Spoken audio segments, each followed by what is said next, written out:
And then we have 3 domain sector-specific incubators. One is the Rural Technology Business Incubator, which is the oldest. We are shortly completing 10 years. We focus on startups which want to do something in the rural area or the underserved segments of society. We also have a biotech incubator, and the most recent incubator which has been launched is the medtech incubator. Now, what do we mean by incubation? We try and help startups provide all the support services that they need so that they can focus on their startup idea, so that they can work on making their product and service one of the best and is competitive at a global level. That is what we try and help startups with. What are the services that we offer to these startups? One, we start with space. Even if you're a 2-member team and you just need a couple of desks to get started, we offer you that. We offer you shared space. Once your team grows and you want something at less than commercial rates, we offer you some space as well, some office space. The startups which are starting from IITM get the IIT Madras branding. We also enable funding for these startups. We start with small amounts, which we call as seed funding, 5 lakhs and so on. We also enable funding through various government schemes. So there are grants which the government enables. So we enable you to apply for these kind of schemes. We also enable you to kind of apply for soft loans which the government provides. IIT Madras is a startup fund through which we kind of help our startups. We also help you with business support services. For example, accounting. Now, if you are a student, you don't even have thought of things like accounting and taxation and setting up a company and so on. We understand that, so therefore we help you with many of the how to protect your IP, how do you go about setting your company, making it tax compliant and so on. All these business support services we provide. As you grow, we enable you to network. We have a vast network of alumni, a vast network with industry, we have a vast network with other startups. So therefore, through our network, you can kind of learn more and grow more as you progress. Finally, we enable mentoring. Mentoring, we have an IITM alumnus group which kind of spares time on a regular basis. So if there are colleges who are coming from outside, that is a very, very important resource that you can look at.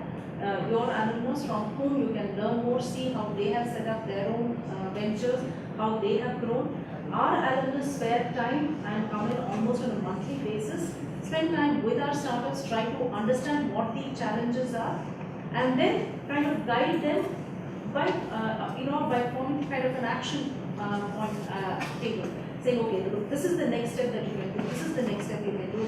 In the next monthly meeting, they try to understand, okay, what is the progress that you made since we met the last time. So these are the kind of mentoring opportunities that we provide to other startups. One of our senior startups, Dr. Rajan Srikanth, met Roy very incidentally when he was visiting the US, came to know that Roy does something very interesting, very different. He kind of helps startups focus their messaging, how to make it more contextual, how to make it more impactful, so that whichever the audiences can kind of understand what the startup is all about. And please, I would like to highlight what Dr. Srikanth mentioned while introducing Roy in a previous session. And this is something that Roy does for a living. So our speaker today, Roy Nalaveta, has his own creative and content design company. But what is important for you to remember is that he works very, very regularly with startups, trying to refine their pitch, trying to help them kind of come up and refine their messaging and convey this more meaningfully to the audience. From an incubator perspective, what do we try to do for students? We understand that you're at a very, very early stage. Some of you may just be saying, hey, look, this is something that sounds interesting. I would really like to look at having a venture. Some of you may actually have ideas. Some of you may actually be working on projects which you want to turn into products. So all of you may be at very different stages. What we try to do from the incubator perspective is to have some of these sessions wherein we kind of bring in our own startups, or we try to bring in thinkers in the area who will kind of interact with you, try to understand what questions, what concerns you have, and then try to answer them in the best way possible. One such effort is our Think Like a Startup series, which we started in the last semester. And we are trying to understand what startup concerns may be and therefore try to answer that. Like I said, we feature our own startups at time. This time, we've been very fortunate to have Roy Nalapeta. He's actually here on a vacation from the US, visiting friends and family here, in Bangalore. And we've kind of badgered him to kind of come here and say, hey, look, Roy, this will be a very good session for you to have with our students. And therefore, let us all start with a very quick round of applause for Roy.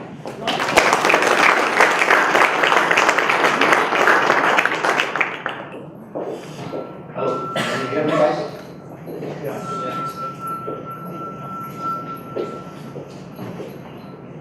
Very good. Are we good? Can you hear me well? Good evening. Thank you for sparing your meaningful evening.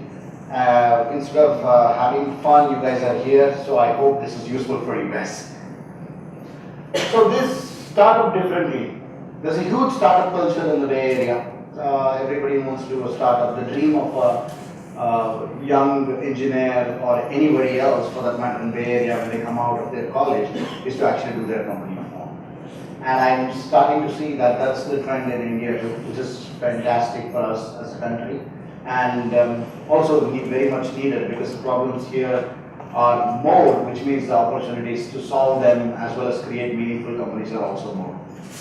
Everybody has the glamour of being a part of the startup without actually knowing the realities. People join a high-octane job, work hours, and feel that's all that is fun.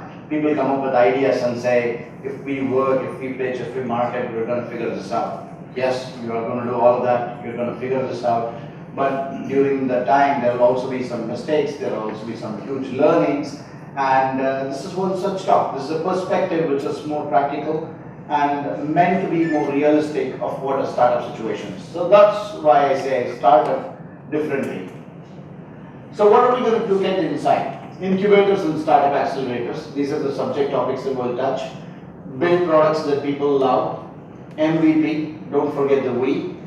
Validation of key indicator idea. Business models and business principles. Mechanical turkey of business, and go mentors. This is all.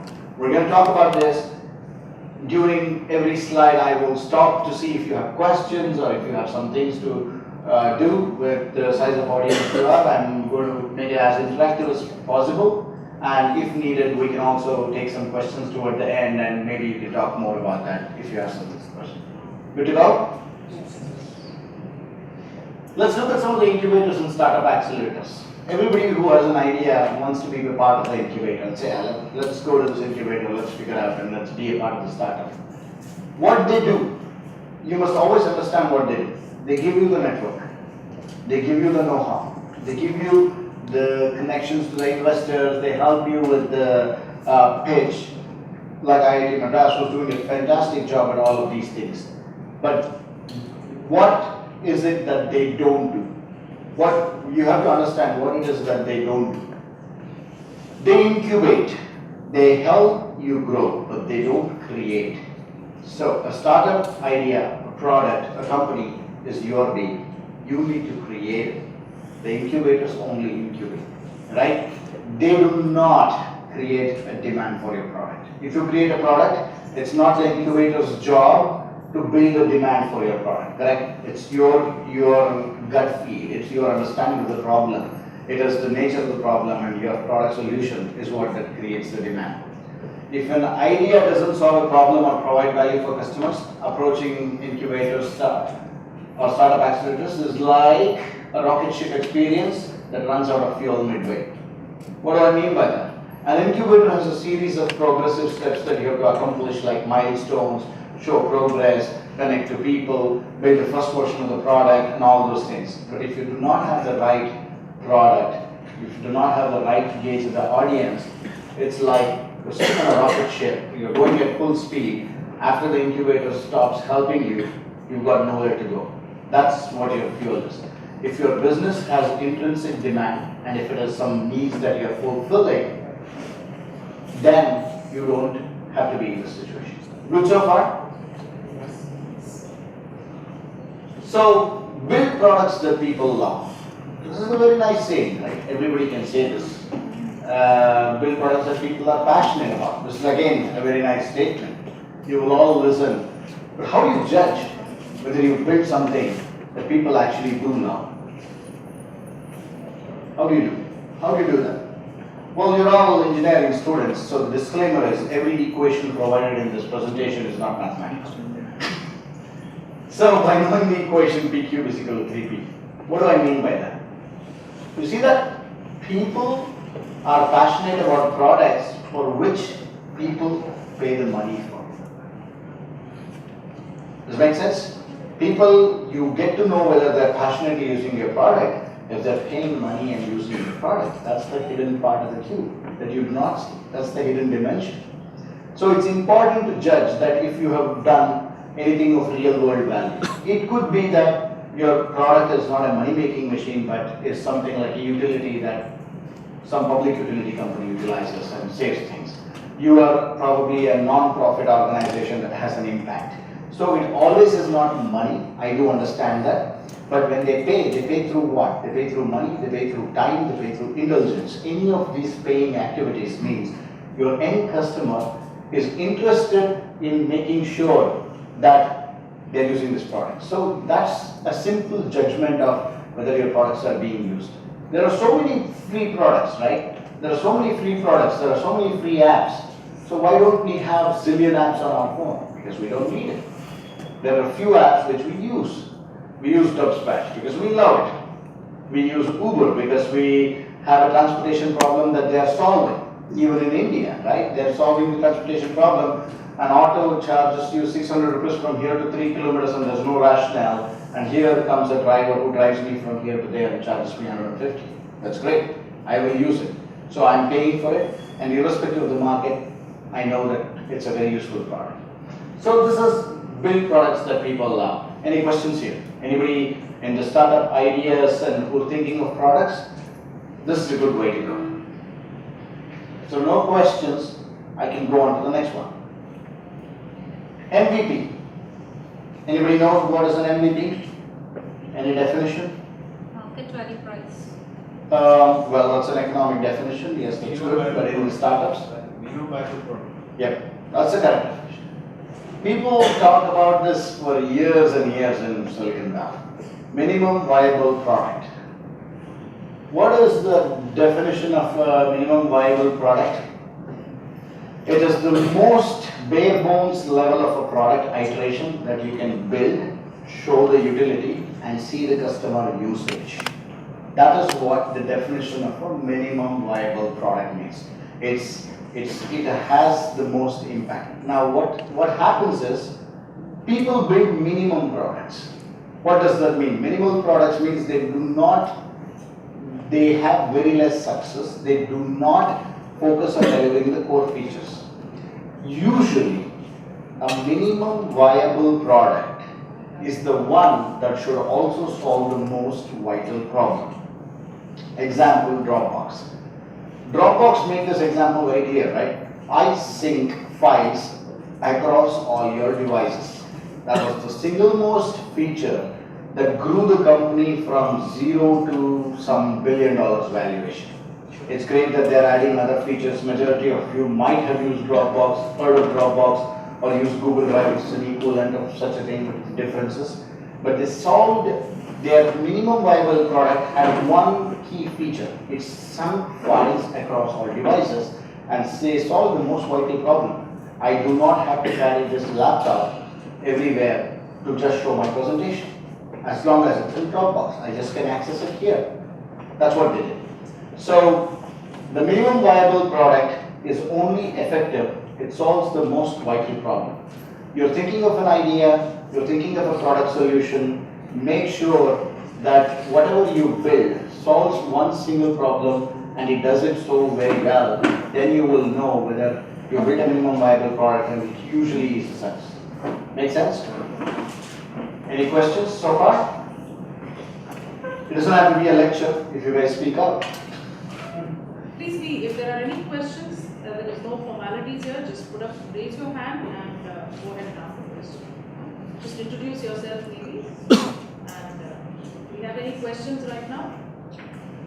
Or Roy will be asking you questions at the end of the session. We can go forward, right? So, validation of idea. Now that, let's say, some of you are in your final semesters of engineering or in IIT, I hope so. So, if you are there, you're probably thinking, okay, I'm going to get a job. I have an idea. Can I actually do something about it? You have to validate that idea. In your mind, your product is the most needed thing in the world, but everybody in the world doesn't know about it. So how do you validate your idea? You have to figure out ways to validate your idea before you spend 2 years of your life whether you're going to invest so much time in this product. You might be passionate about it, but is it a real idea? Because I was just talking about the first world and third world differences, right? What I mean is the problems, right? Somebody in the US is going to come and say, oh, it is so hard to organize my digital photos. That's a problem. Well, guess what? In India, we don't have that kind of problem. We're getting smartphones now. Organizing photos is not my biggest problem. But there are bigger problems here I can solve. So how do you validate these things? You can do the following. You can do it with a lot of things. You can create a fake survey. You can create a landing page, a simple web page. You can put up a simple web page as if the product were real and run some ads and figure out if people are interested, if people are clicking through those things. So you're always going to get a mix of noise and signals. It's what is the right experiment to figure out the right demand is very contextual to your product. Can somebody tell me if they have any ideas they want validated? Nobody? Good. You can always reach out to me on email afterward. But if you do have some ideas, please do note, before you start working on the product, you can actually validate the idea's demand just by building surveys. You can do letter of interest, go talk to the customers, create landing pages. There are various methods to validate. So you don't come up with a fake idea or a fake problem, because sometimes you try to solve something and it's not authentic. It's something that we've created in our own mind. This is a way to do it. So validating of the idea is one of the things, and figuring out what are the indicators that tell me whether this is a good problem that we can solve and continue to build as a company is an important aspect. Since we're covering about the startups, all of these key factors come into picture. Now, business models and business principles. Why am I talking about this slide? See, business models keep evolving. Car, solve the transportation problem. Horse carriage, solve the transportation problem. Steamers, solve the transportation problems. But the next business model was to create an airplane through air. Then you created Uber, which is a no ownership model. Stuff like that. Business principles do not change. What are some of the key business principles? We can talk about a few key business principles after, but then also there is an important aspect of unique value proposition. It also holds the key to your success. What is a unique value proposition? What is the single most important aspect or value that your product brings to the end market that differentiates your company? That is the thing. People call it as USP. USP is a selling point. Selling point means it's a marketing point. But the unique value proposition is the intrinsic value that your product has toward the market. Does it make sense? So let's not make just an example and definition. Let's look at some examples, right? Here are some examples I want to talk about. And we'll go through the business principles, and then we'll also go through the USP of these, UVP of these things, right? That is Standard Oil. For those who don't know Standard Oil, it's Chevron and every other oil company in America was Standard Oil before. It was owned by John D. Rockefeller. What did he figure out? These are the business principles that he figured out. Demand, supply, distribution. Demand, supply, distribution, and the unique value proposition.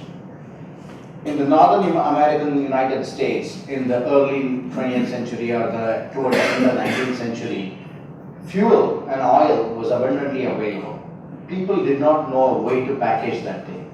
So what he did is he consolidated all the refineries and he provided substandard product and it would explode.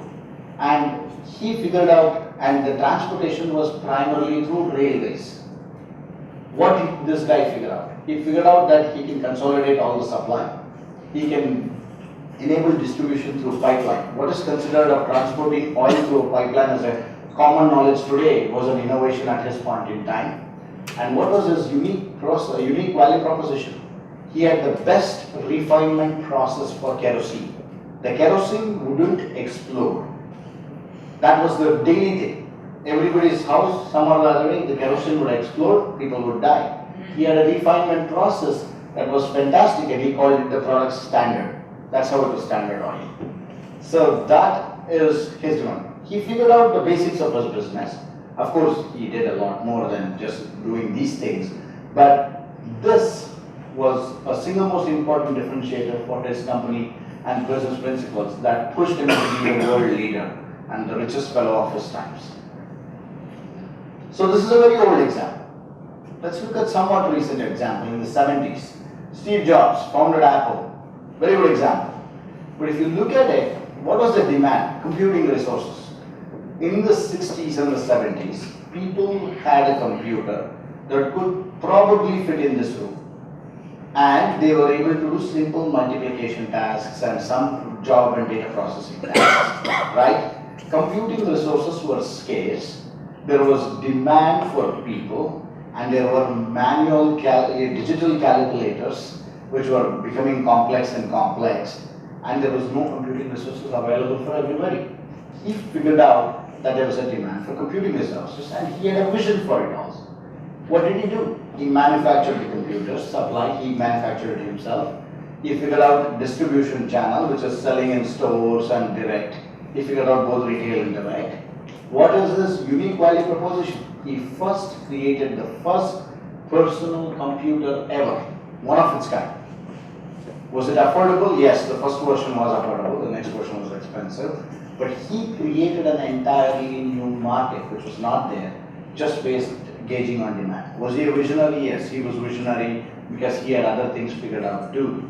But if you figure out, he had figured out all the fundamentals of his business. Any questions? Go ahead. Does the revenue modeling also take a part in validation of an idea? Well, yes. First you validate your idea and then you figure out when the revenue modeling comes into the sustainability part of it, where you have to figure out how sustainable is your idea. Because if you cannot reduce the price of your manufactured product by a certain level and the demand for that thing is at a certain level, and if it never makes sense, you're never going to be profitable, which is not a thing. But initially, I would say figure out demand, because all those revenue modeling and optimizations can be attached, can be figured out by outsourcing, insourcing, different mechanisms of manufacturing and all those things. So do not stress too much on revenue initially as long as you figure out a demand for the product. That would be my input. Make sense? Let's go forward. Let's look at Microsoft. Everybody knows Microsoft, you know Bill Gates. What was the single most important aspect of Bill Gates? He figured out the demand for software. IBM was creating computers over computers. IBM was another company, there was so many other companies that we don't even remember existed right now. There were specific machines like Silicon Graphics which created high-end computing, then there was middle-level computers. I can't even remember the name of the companies, so many companies died. And they were all successful at a certain time, but they were all tied to hardware. Microsoft figured out that the person doesn't actually require different computers every time. He just needs different software which can perform more and take the computing resources. He invented and innovated software on the software aspect of it. That's where he figured out that if I can write operating system, it started with the basics, then it went to word software and then it became operating system. He figured out the distribution channel. He had his operating system PC-DOS was distributed by IBM, the biggest player in their field. They had an agreement. What was the UAP? Operating system, decoupled from hardware. Nobody had done that. Some people had done it, but they had not done anything with it. What he did was figure out and also figure out the other aspects of distribution. and he created the first viable software that could be distributed at a large scale. This left IBM behind by 20 years, and Microsoft became the most valuable company in the world. So these are some of the examples of people who figured out their business models and principles, right? I'm going to come to the real world examples of a few favorite companies of mine, like Uber, demand, immediate transportation. Now, do you guys use Uber? Ola and Uber, yeah, the equivalents of it. At least you've used it quite a few times. Did you ever feel the need for this kind of a service before? You were always using autos. We were all happy with autos. Was there anything problematic? Yes. It was the urge to immediately get somewhere else and, and not having the transport at the right time. So it was figured out in San Francisco. They figured this out, and New York, where cabs are everywhere but still not there when you want it. They figured out immediate transportation needs. They crowdsourced the drivers, which means they went away from the normal taxi drivers and they increased their supply, that you who has a driving license and a car can become an Uber driver. And they figured out the distribution through their app and app store, and their UVP was on-demand transportation catering to demand which was not met. Because on demand, I need to get from a place point A to point B at a certain convenience, at a certain price, and immediately, and with certain comfort. They answered all of that. That is why they've been a market leader in their business right now. Right? Of course, they're competing with Ola, they're competing with DD and other companies, but they're still considered a formidable market leader. Let's look at one more company, and that will end the business principles and models explanation. Airbnb. Have you guys heard of this company? For those who have not heard of it, they're rooms for rent at an affordable price, and these rooms are not hotel rooms, but the hotel rooms that you live in. In my home, if I have 4 rooms and I use only 3, I could potentially rent out the other one. There's unused living spaces that could be rented out for a market segment that requires hotels and kind of space. They crowdsourced underutilized living spaces. And website and app, they fill in the market need for a personalized external stay experience. Again, one of its kind, nobody did this before. Now, a lot of corporates use Airbnb. So if you can see demand, supply, distribution in UVP, when you think of a product, at least think on these lines. At least figure out the demand, supply, and UVP. Distribution is something of a complex challenge that you can figure out at the next phase. But the demand and supply, you start with demand, figure out the supply, and the demand and supply is only meaningful when you have a decent UVP to offer. Any questions on business models and principles? Because we're done with this. Good to go? Mechanical Turkey business. Can somebody tell me what's a mechanical Turk?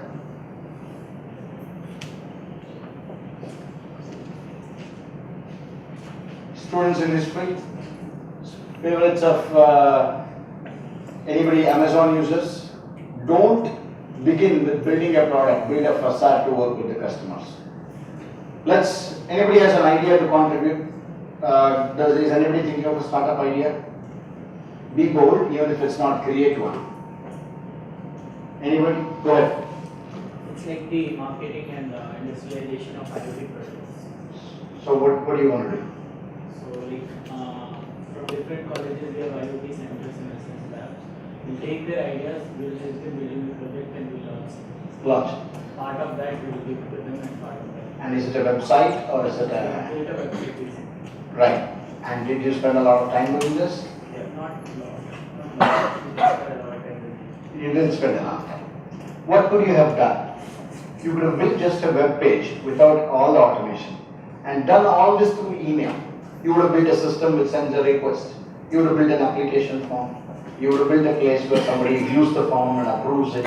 You would have built all of this. What I would have done, I would have just built a web page and sent everything through email and did all of this physically and see if there are 10 requests coming in. You didn't have to build a product to actually build it. For the end user, it's a facade. He thinks it's all automated. Internally, you're still doing it via email, calling your friend, hey, this request came. Why don't you figure this out as meaningfully? You don't have to build a system. Let me give you another example. One of my friends wants to solve the problem of just dial plus something else. What is it? He says, when I go to some place, look, with all the Flipkart, Myntra and Jabong buying, you still would like to go to Tangamalige, you still would like to go to Kumaran Silks and buy the actual saree with your mother and all those things, right? Those things don't change. But when you go there, you do want to figure out if Kumaran Silks is offering or Nalli is offering better discounts. So he wanted to solve the problem statement of, when I go to a location, I need to know all the deals for the stores that are nearby. So can anybody just take a shot at solving this problem without building an app? But still, Make a phone call. that's one answer of phone calls. Think about it. Maybe put a board like in the market and Banners. Banners, that's a good idea. We came up with another simple Or we idea. can come up with some push notifications. Exactly. We said, text us this location, we'll tell you the deals. You don't have to build an app. You can build a facade and you could have called every one of those numbers in that area, figured out, written it down in an Excel sheet, and for the other person it still feels like an automated service. So that is the facade. So let me explain what's mechanical turk. So I call this a human interface human model because the end user is a human. You create an interface which is a web page or a text machine or this thing, and the other side is also human, which means there's no automation yet. You don't have to build your app. Don't spend 2 years. Don't spend 10,000 rupees. Don't spend 5,000 rupees. Figure this out first physically, manually, with your own information, right? And do this. So that's what we call a human interface model. Get the real world understanding of how the product works. So the definition of mechanical turk is right here. This is it was in Turkey where there was, they showed that automaton could play chess and it could defeat everybody. In reality, it was actually human hiding under that and actually playing chess. So for everybody else, it was like machine playing the chess and it was defeating everybody. So it's mechanical turkey of business. If you have a business, you can mechanical turk it without ever revealing the other side that this is not a business. Make sense? This is actual practical way to validate your ideas rather than spending the money. Oh, do not make excuses like, oh, if I had 10,000 rupees, this would be a real company. That's the worst excuse you can have for yourself. You don't need those 10,000 rupees. You don't need even 1,000 rupees. You need your intelligence, a little bit of hard work and smart work. Make sense? Let's go forward.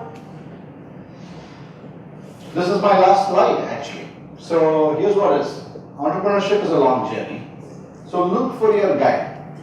I have a few mentors who landed me here to talk to you, and you will need a few mentors. It can be your professor, it can be your uncle, not your uncle who says it's great with whatever you do, but an uncle who's critical of what has had some success in the real world life where it matters and guides you. It can be your friend, it can be your friend's brother, it can be your teacher, it can be an actual professional who will help you mentor on this thing. So don't go for celebrities, go for real mentors.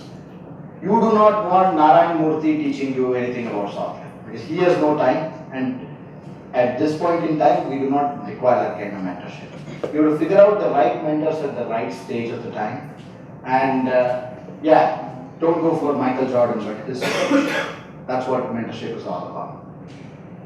So that's the end of this talk. Start up differently. Hopefully this was meaningful, and if you have some Q&A, I'd be happy to. My name is Rohit. I'm a 2015 pass out electrical engineering from IIT Madras. So we were working on a website called noteshare.in, which actually it's a classroom document sharing platform where students can share their notes with peers, and say a student has shared his notes and someone can follow him and get notified about his activity. So we have made a minimum product for that, and we have launched in IIT Madras, where in a span of 3 days we got 300 registrations, and right now it's great. So Do you have any specific question, or do you want to know more about what next step to take?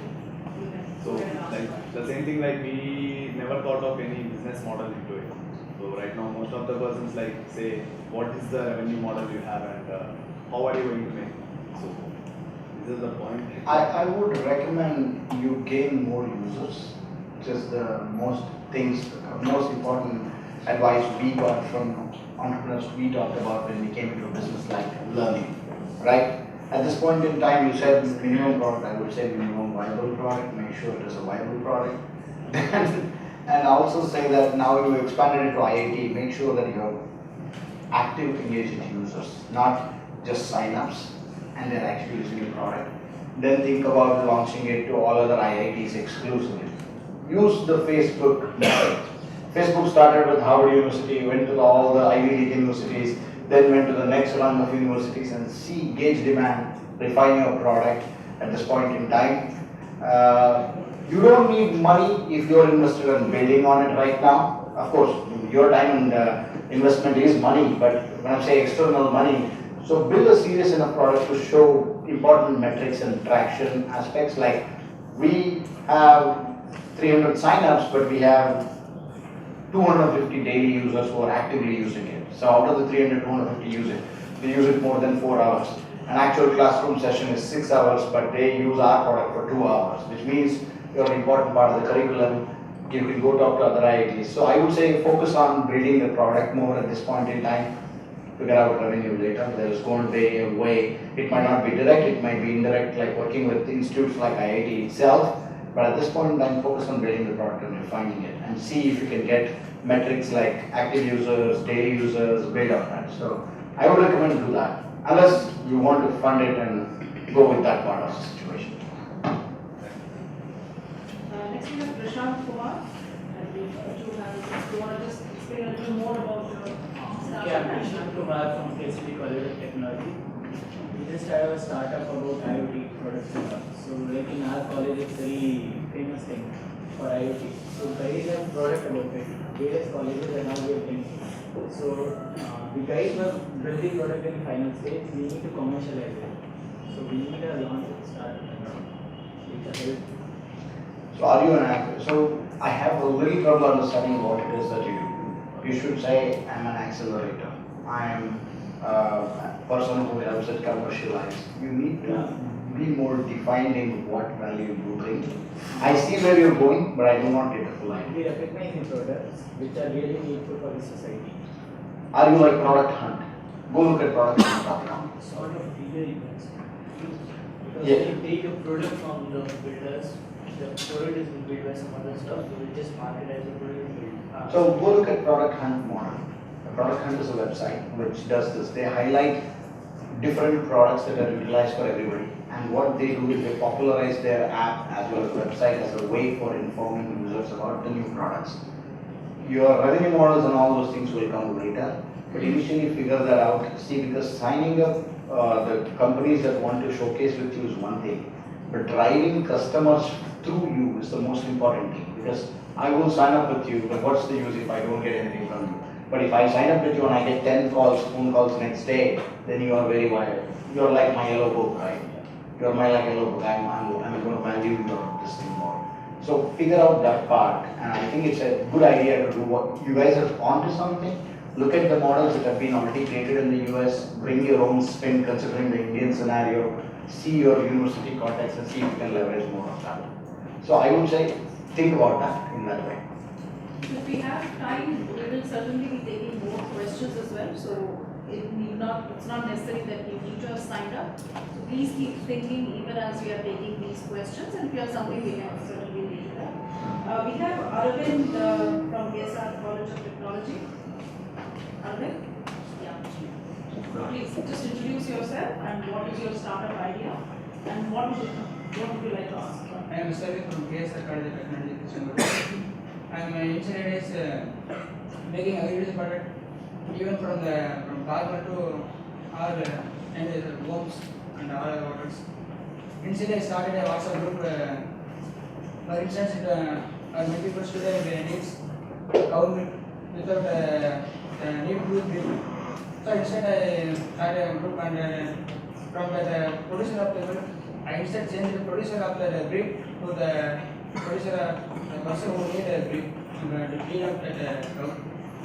And So you're providing a personalized organic service for people who want to farm to table experience, but the table is not a hotel table, it's their dining table. So, yeah, it's, I think the WhatsApp group is a good explanation of how you do these things. There's a huge demand for commerce, subscription commerce. Subscription commerce should be one of the things that you should explore as a business model. What does that mean is that every month somebody signs up saying that for the next 12 months you are my vegetable supplier, you are my milk supplier, I will not go to anybody else, and they sign up on a monthly basis. These are some good experiments. With the existing customers, you should ask them to sign up for 3 to 6 months and you supply them. On the demand supply side, you can make more farmers and more what do you call poultry and cow milk suppliers to give it to you so that you can give them the best experience. Of course, you can do a lot. You can do an app, you can do a website, but those are all technology enablers. But the core business is providing them the organic content that they would like to eat without all the adulterants and hormones and other things, right? So what is the question? So actually, the people's needs only at low, really better quality, but at low cost. It's very, but initially I cannot avoid it. Look at for a higher market. Do not go for, see, this is where storytelling is important. We did a little before this session, we did a story selling session for the incubated companies. It's like a movie. You have to tell the story. You have to create a teaser. Your market might not be everyday household. Your market might be somebody like living in an apartment with 60 lakhs to 1.5 crore apartment. There are so many apartments like that in Chennai. Figure out them.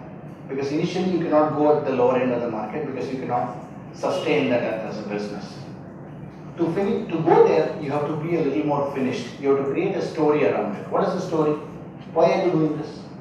So just, Are you a son of a farmer or something? so I am, Then you should talk about that. That's the story. Son of the farmer, you realize your own cow's milk was better than something else. This is the story you educate your customers. This is commerce marketing, which requires awareness building and all those things.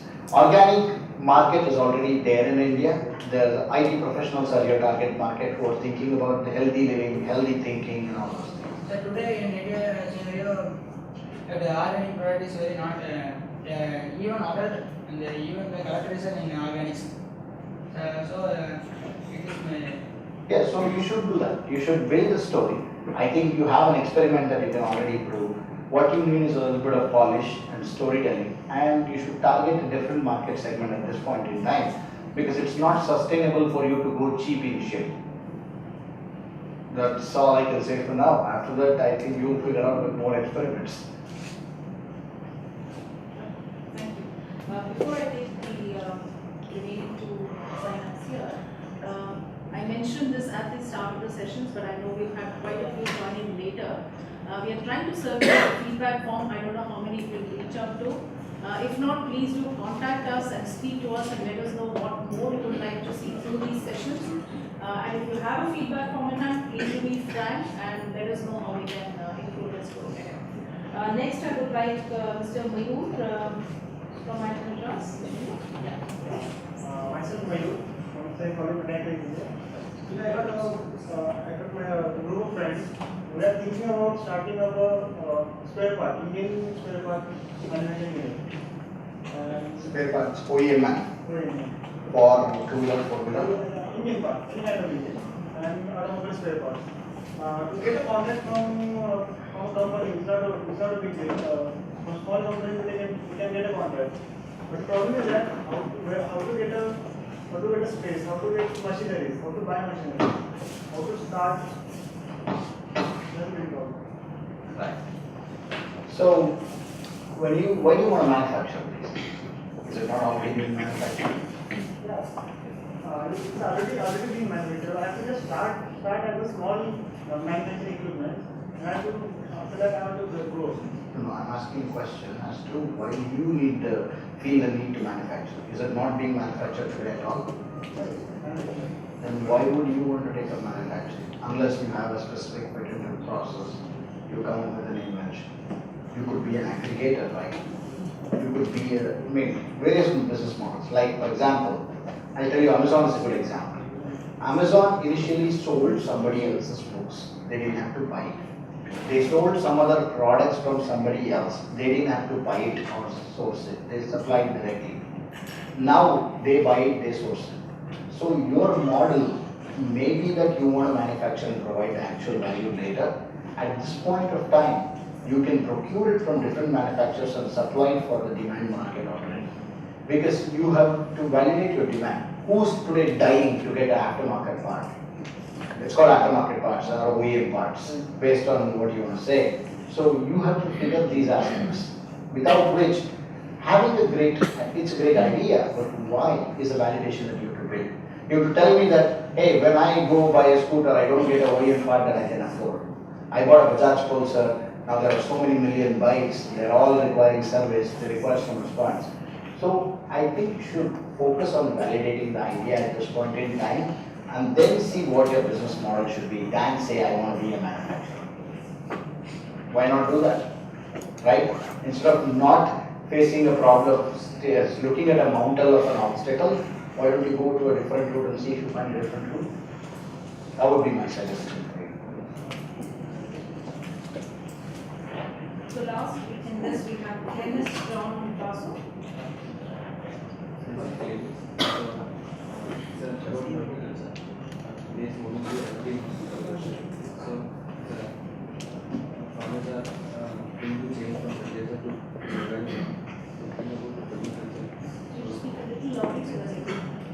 Thinking about vermiculture, so recently I had a speech of my father, so I talked with him, so he actually came on me.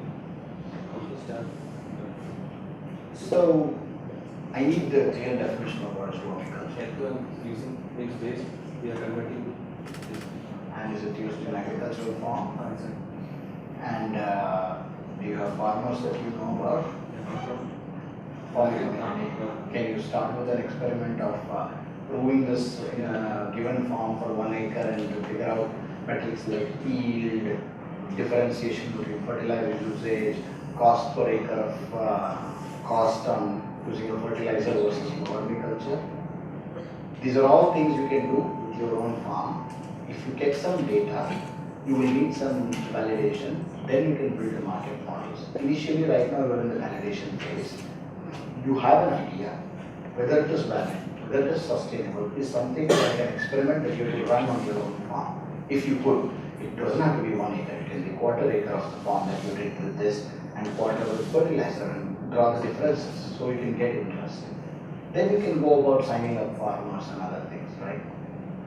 So I think you should start with experimentation on your own idea and see where it goes before you go on to those things. It's a big task. You will have to do 1,000 other things afterwards, but let's start with this. Good. That's at the end of the finance. We still have a few minutes. Yeah. So please, if there are any other questions, we'll take. Let me finish him and then come back to you. I'm Rohit from Hindustan University. Let's assume a general scenario, sir.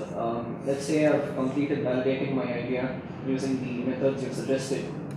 Now, my question to you is, let's say that the feedback I get from the people, from the general public, is that it's a good idea and things like that.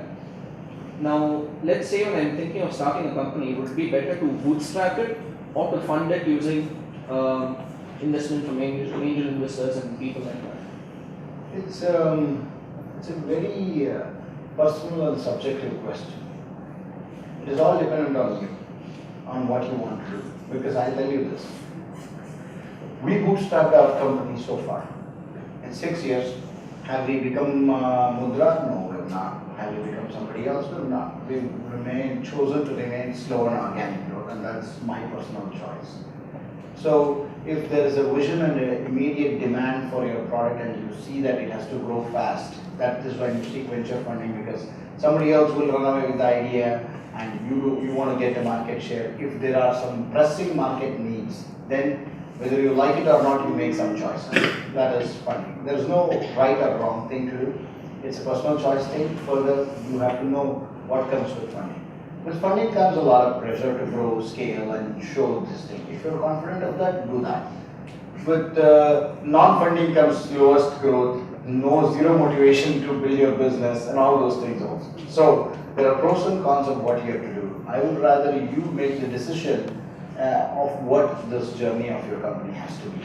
Then yes, do collect opinion, but form it on your own personality. Look at your own personality, see where the world is going, and see if you have the need to do this. If that is the case, then go for it. Anybody else? Go ahead. Please introduce yourself. Prasad Jose from KCG. I'm going to approach this a bit differently. I don't have any questions as such. So basically, we have a startup already. So kind of cliche for a computer science engineer, we have a website designing company and maybe logos and banners. We do it small scale. So the thing is kind of getting famous. It's kind of getting popular a little bit. So the thing is we do it for one shop and keep passing to another one. So people approach us. So it's like everything is new to me. I don't have this. I'm not familiar with these terms and technology terms and stuff. Right? So we have this company. We have started a startup. We design web page. Like we have different customers who wants different web pages. One wants an e-commerce web page website, and another one wants just a normal 2-page website, things like that. So how do we manage all these customers at the same time, grow on a different level, invite more customers, and we want to branch out? And like my friend said, we are focusing on IoT type too. So we have basically what IoT needs is connecting two things. You need an interface. So it can be website or an application. So just welcoming all your simple rules. Don't do too many things. Do one thing very well. Don't worry, it is not mine. It is advice the world has given me, and I think it's valid. At this point in time, you need to show one kind of growth. Don't try to be a conglomerate when you are a startup, which is I will also manufacture, I will also sell chemicals, I will also boil milk. No. You do one thing at this point in time to generate demand in one area. Build a sustainable process. Then is it. Basically, it's a website. Whatever you do, Page design. it has to be yours. You have to make the decision. Here's the thing, that's the one thing, that you're asking me to answer something that's important for you. You should not. I mean, there's nothing wrong with it, but you have to go build your own approach. Look at your data and say, I get 10 such website requests, I get 8 IoT requests. 10 of these people pay me, 8 of these people don't pay me anything. And I have so much else to do for these guys, whereas I'm getting paid money here. You have to build that model for you and then make a decision. Come up with a framework that says, come up with a decision and live by the decision. My idea is don't do too many.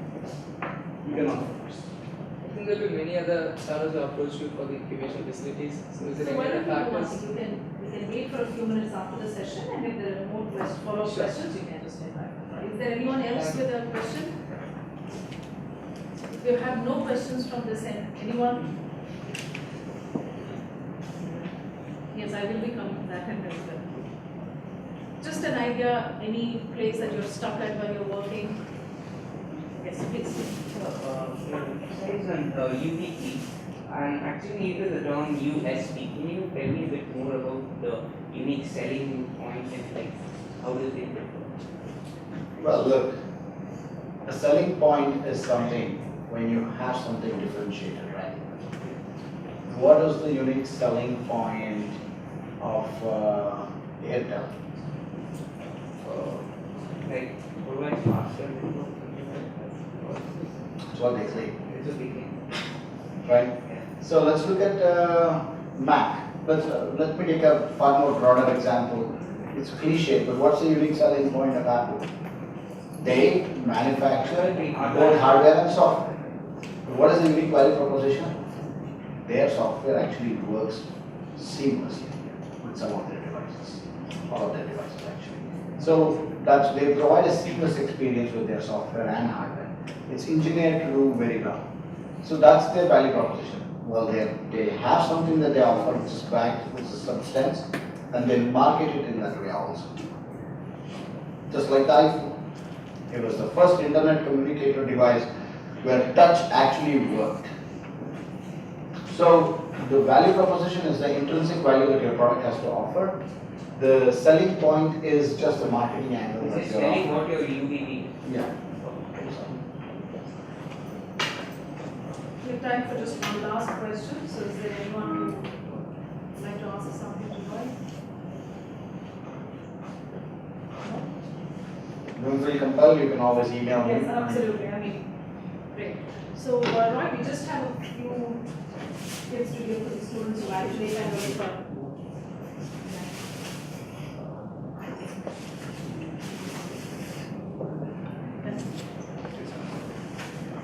so, Rohit, yeah, I think we can just.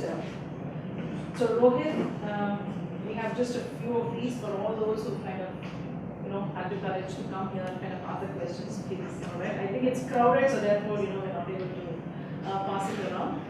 So, I would like to first of all thank Roy for a wonderful, wonderful.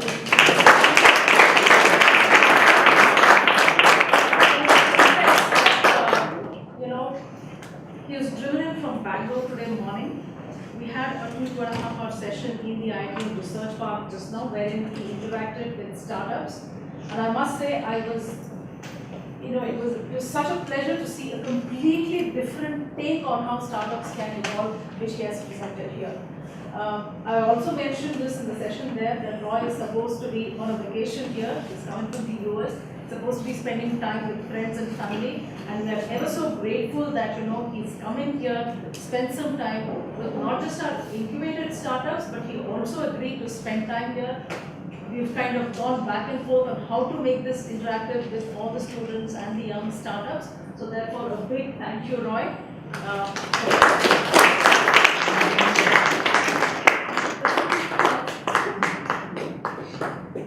Thank you guys, it's a privilege. So thank you to all of you. I know it's I know many of you are coming from outside. So thank you so much for coming in.